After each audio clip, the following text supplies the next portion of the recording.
السلام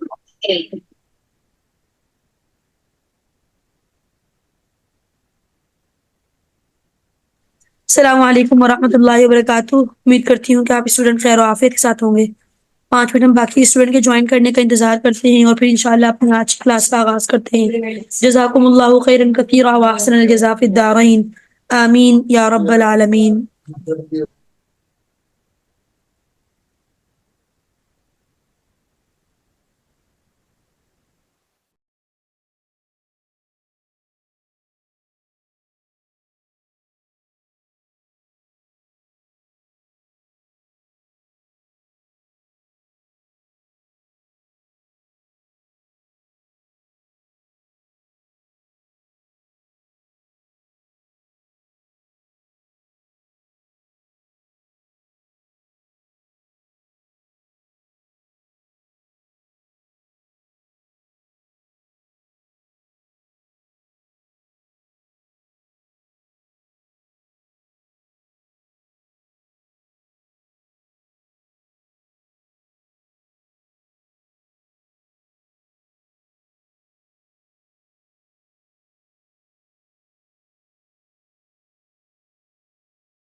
السلام علیکم ورحمۃ اللہ وبرکاتہ، بسم اللہ الرحمن الرحیم، نحمده ونصلی علی رسوله الکریم، اما بعد، فاعوذ باللہ من الشیطان الرجیم، بسم اللہ الرحمن الرحیم، رب اشرح لی صدری ویسر لی امری واحلل عقدۃ من لسانی یفقهوا قولی۔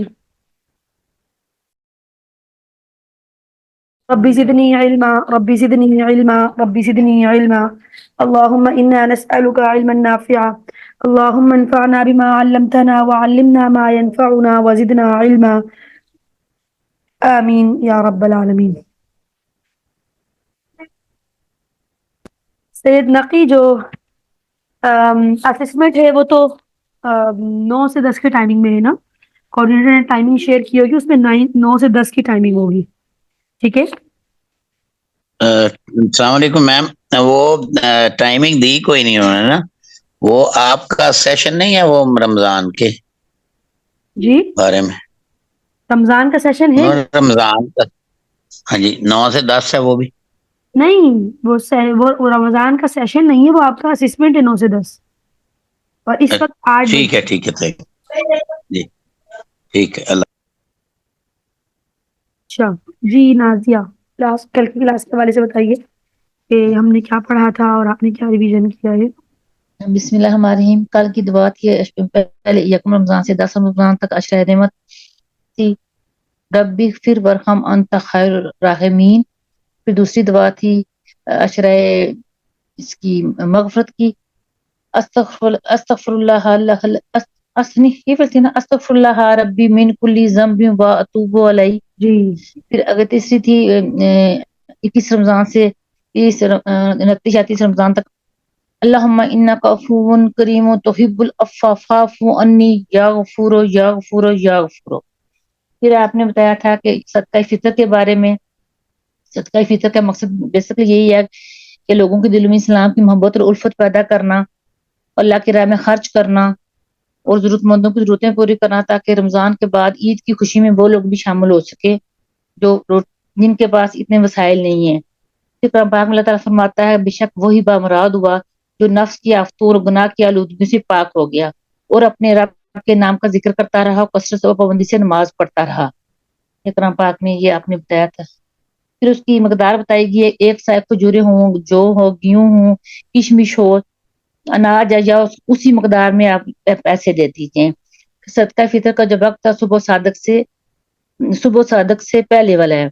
دیکھو اس ٹائم پہ ذرا آپ کو لوگ نہیں مل سکتے یا کہاں ڈھونڈتے بنے ضرورت مند لوگوں کو, بہترین وقت ٹائم ہے کہ 2 دن پہلے صدقہ فطر ادا کر دیا جائے تاکہ وہ لوگ بھی عید کی خوشی میں شامل ہو سکیں. پھر جو صدقہ فطر جو ہے وہ گھر کے سربراہ پہ ہے, کہ گھر کے سارے افراد پر ہے. پھر وہ لوگ جو صدقہ فطر نہیں دے سکتے, جس کا صبح صادق کے بعد بچے کی پیدائش ہو اس پر نہیں ہے, اور جس کا وصال صبح صادق سے پہلے ہو گیا, جس بندے فوت ہو گیا جو بندہ, اس میں بھی صدقہ فطر نہیں ہے. اور اس کا مقصد بیسک یہی ہے کہ مسلمانوں کو عید کی خوشیوں میں جو لوگ ہیں وہ شامل ہو سکیں, وہ بھی رمضان کے بعد جو اللہ تعالیٰ جو عید کی خوشی دیتا ہے اس میں, اور یہ بہترین صدقہ ہے اور عید کی نماز پر سے پہلے ادا کیا جانا چاہیے. اور اگر جب میں سے نبی کریم صلی اللہ علیہ وسلم میں جاتا ہوں سے کوئی روزہ افطار کرے تو کھجور سے کرے, اس میں برکت ہے. کھجور نہ پائے تو پانی سے افطار کرے کیونکہ یہ پاک ہے. پھر فرمایا کہ مسکین کو صدقہ دینا صرف صدقہ ہے, ایک رشتہ دار پر صرف صدقہ 2 چیزیں ہیں, صدقہ بھی ہے اور صلہ رحمی بھی ہے. اس کے بعد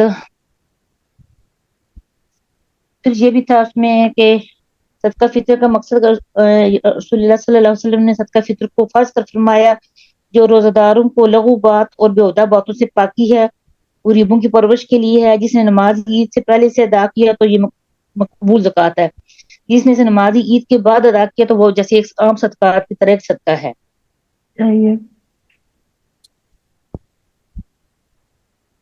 اور اس میں بس یہی تھا میم. ٹھیک ہے, جزاک اللہ نازیہ. جی نجمہ, آپ نے دعائیں یاد کی ہیں 3 معاشروں کی؟ آئیے. آواز نہیں آ رہی نجمہ آپ کی بالکل بھی.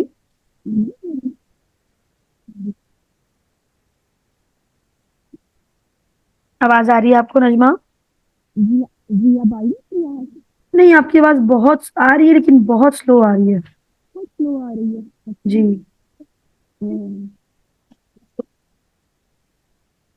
اب جی بہتر ہے. بالکل ٹھیک ہو گئی. چلیں ٹھیک ہے, الحمدللہ.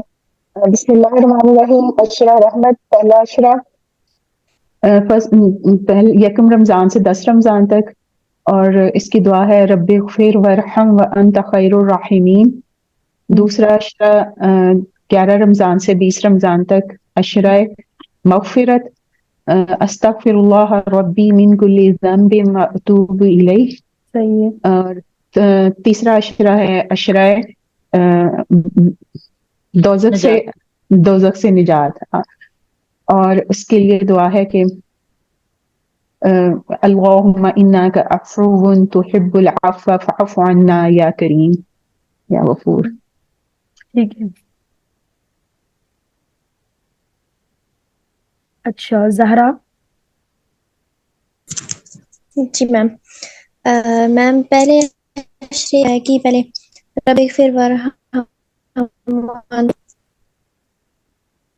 پھر دوسرے عشرے کی من کل ذنب واتوب الیہ، اور پھر تیسرے عشرے کی اللہم انک عفو تحب العفو فاعف عنا.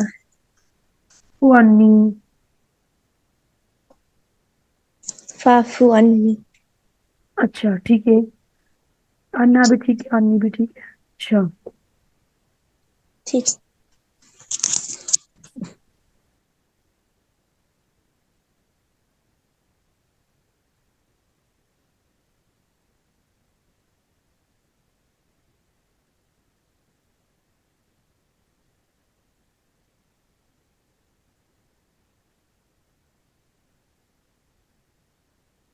پہلے عشرے کی، دوسرے عشرے کی، تیسرے عشرے کی دعا ہو گئی ہے. اچھا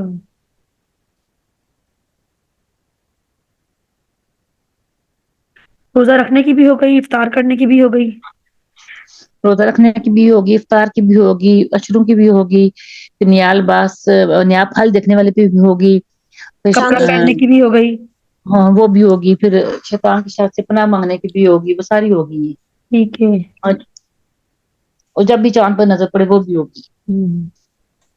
صحیح.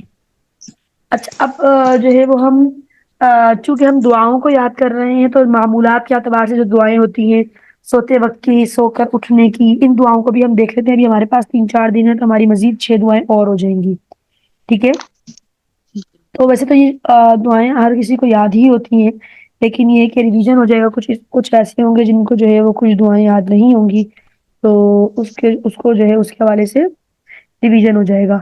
سوتے وقت کی دعا کیا ہے نازیہ؟ جی میں سناتی ہوں، ایک منٹ میں تھوڑا سا اپنا وہ بند کر لوں، ہیٹر لگا ہوا ہے تو اس سے مجھے آواز نہیں آ جی میں سنا دوں میم. جی سنائیے. اللہم بسمک اموت واحیا. ٹھیک ہے. اور سو کر اٹھنے کی دعا؟ میں سناؤں میم؟ جی. الحمد للہ الذی احیانا بعد ما اماتنا والیہ النشور. صحیح ہے. اچھا جب ہم کسی کے گھر میں کھانا کھاتے ہیں، کسی کے گھر افطار کے لیے گئے یا کھانا کھانے کے لیے گئے، تو اس وقت پھر کھانا کھانے کے بعد کیا دعا پڑھتے ہیں؟ اس کی بھی ہے اسپیسیفک دعا، لیکن ابھی اس وقت یاد نہیں. چلے میں اسکرین شیئر کر دیتی ہوں، یہ یاد کر لیں. ٹھیک ہے. جی. جو نارمل ہم کھانا کھاتے ہیں اپنے گھر میں تو اس کے بعد کی دعا یہ ہے: الحمد للہ الذی اطعمنا وسقانا وجعلنا من المسلمین. ٹھیک ہے. جی. جب ہم کسی کے ہاں کھانا کھاتے ہیں تو اس کے بعد ان کو دعا دینے کے لیے اللہم بارک لہم فیما رزقتہم واغفر لہم وارحمہم. اللہم بارک لہم فیما رزقتہم واغفر لہم وارحمہم. جی آپ پڑھیے نازیہ یہ دونوں دعائیں.